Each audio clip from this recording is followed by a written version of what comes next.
Hello everyone. Now student, in revision biology, we are taking the new chapter now. The chapter is why do we fall ill?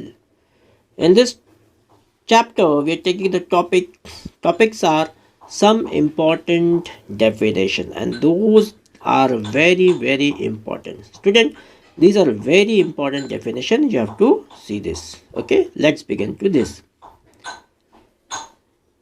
Chapter 13 that is called the why do we fall ill.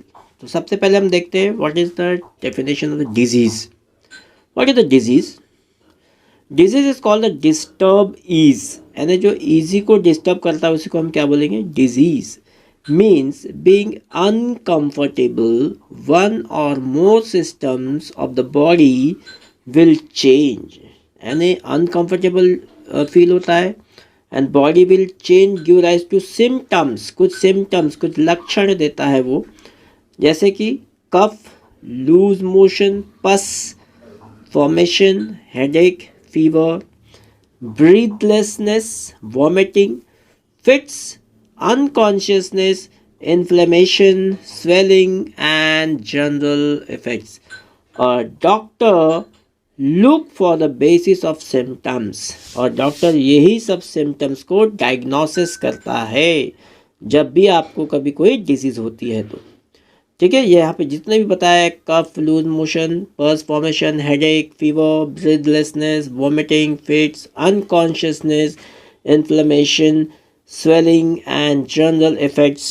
A doctor look for the basis symptoms. ठीक है, अब disease are the basically two types. क्या है? Acute and chronic. ये भी आपको पता है, तो आपको ये ख्याल में रखने का है. Disease are acute and the chronic disease. ठीक है, चलो अब देखते हैं हम acute disease. What is the acute disease? The disease which last for only a short period of time is called the acute disease. Example is common cold. ज़्यादा दिन तक नहीं रहती आपको. ठीक है, क्रॉनिक डिजीज का हम देख लेते हैं. The disease which last for the long period of the time is called the chronic disease. ऐसे डिजीज जो बहुत लंबे समय तक रहती है उसे हम क्रॉनिक डिजीज कहते हैं. तो आपको ये डेफिनेशन अच्छे से याद हो गई होगी. ठीक है, क्रॉनिक डिजीज. चलो देखते हैं अब दूसरा एग्जाम्पल. इसमें क्या हम कौन सा ले लेंगे? ट्यूबरकुलोसिस. ठीक है, क्रॉनिक डिजीज का एग्जाम्पल है ट्यूबरकुलोसिस. अब ये जो लास्ट जो लिखा है definition, health is the state of being well enough और फंक्शन वेल फिजिकल. है ना, आपको ये हेल्थ की जो डेफिनेशन है, चलो हम देख लेते हैं. दूसरे इसमें लिखा हुआ है, the health is the state of being a well enough function and well physically and mentally बिल्कुल सही होना चाहिए. That is called the health. ठीक है, अब थोड़ा डिफरेंस बिटवीन, अगर हम उसको ये कर लेते हैं एक्यूट एंड क्रॉनिक डिजीज को हम थोड़ा कर लेते हैं कि what are the other points of the acute disease and what are the other points of the chronic diseases. ठीक है, चलो देखते हैं. पहला पॉइंट क्या बोलते हैं? They are short duration disease. Patient recovers completely after the cure. है ना, ये सब बहुत जल्दी हो जाता है, रिकवर हो जाता है जल्दी. There is no loss of weight और फीलिंग ऑफ टायर्डनेस आफ्टरवर्ड्स. अच्छा हो जाने के बाद ये सब कुछ सिम्टम्स नहीं रहते, लॉस ऑफ वेट वगैरह, फीलिंग और टायर्डनेस, थकान जैसी महसूस नहीं होता, इसमें नहीं होता कभी. There is short duration loss of work and efficiency. अगर अपन थोड़ा लॉस ऑफ वर्क भी होता है तो बहुत थोड़े समय के लिए होता है. अब देख लेते हैं यहाँ पे क्रॉनिक में. They are long lasting diseases, बहुत दिन तक चलने वाली रहती है. Patient does not recover completely. और क्रॉनिक डिजीज में कभी भी पेशेंट पूरी तरह से रिकवर नहीं हो पाता.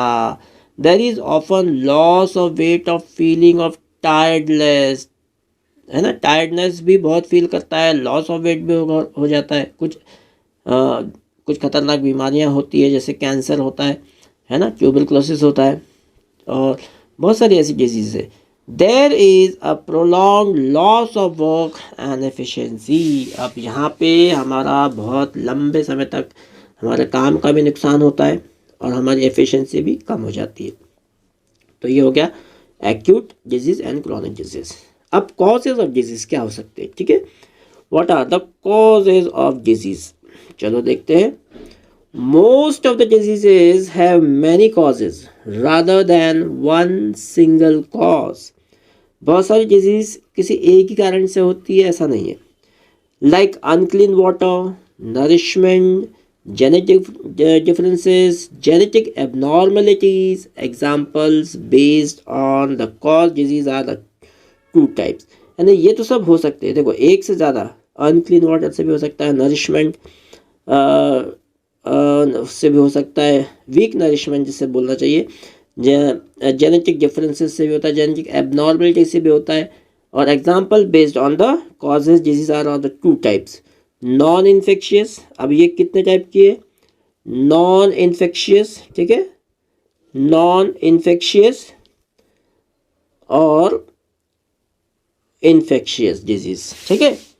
अब हम देख लेते हैं नॉन इन्फेक्शियस डिजीज के बारे में पढ़ लेते हैं। Not caused by the infectious agent, mostly internal and non-infectious causes, that is example is cancer, ठीक है। not caused by the infectious agent, mostly internal and non-infectious causes, यानी ये इंटरनल होता है और कैंसर जैसी बीमारी को ये लाता है, ठीक है।